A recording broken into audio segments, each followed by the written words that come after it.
since pretty much I started drawing this thing, I kind of knew that I wanted to do a video about it when I finished, without it being like super narcissistic. But this is the style that I decided to go with. So yeah.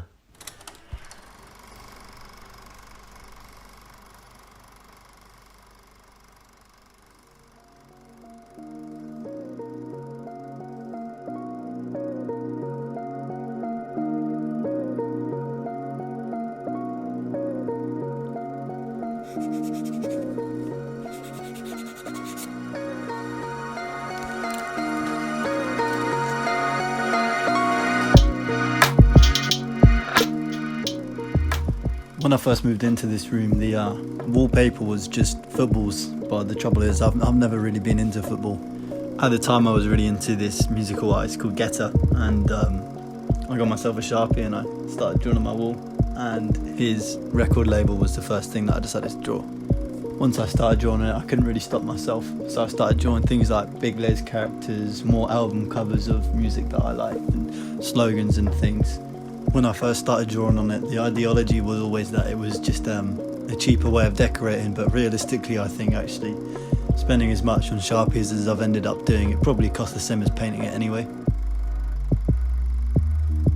Fast forward a few more months and I go on the first night out that I actually ever properly enjoyed, and I decided to commemorate it as the centerpiece of my wall.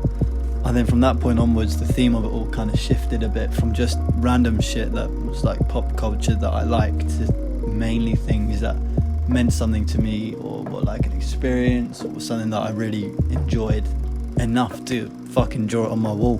So from the start of 2017 all the way through to the end of 2020, anytime there was an event or an in-joke with my friends or a piece of music that I really enjoyed, it would end up on my wall, until now the whole thing's completely covered with all these things. I do think though the whole ideology of it is a good garrison of perspective for someone in my generation, where we have the ability to just delete things off social media that we don't like anymore. I can't really delete my wall. I've considered blacking different bits of it out, but I think coming to terms with at the time I drew these things, they meant so much to me that I draw them on my wall. Holding on to that memory rather than tarnishing it because something's gone sour is a much better way of processing it all and making sure that I've got a good piece of art. A lot of the stuff on the wall reminds me of good times that I probably would have otherwise forgotten. Other stuff makes me chuckle and reflect and be like, fuck, I really was that person. But it's cool being able to visibly reflect in like one go how much I've changed as a person over the years.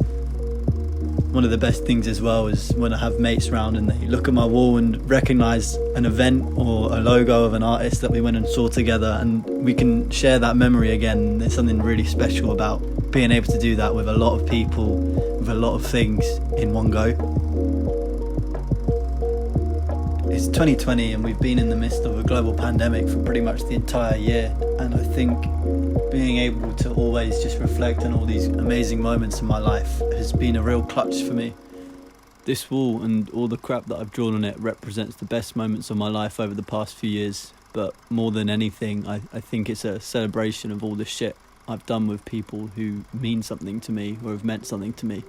I think I've done a lot over the past few years, and I'm a bit worried now this period of my life is over that it's just going to suddenly stop. But I hope in a couple of years' time I can watch this video back and just be like, you're a fucking idiot for ever thinking that. I just wanna be free from gravity.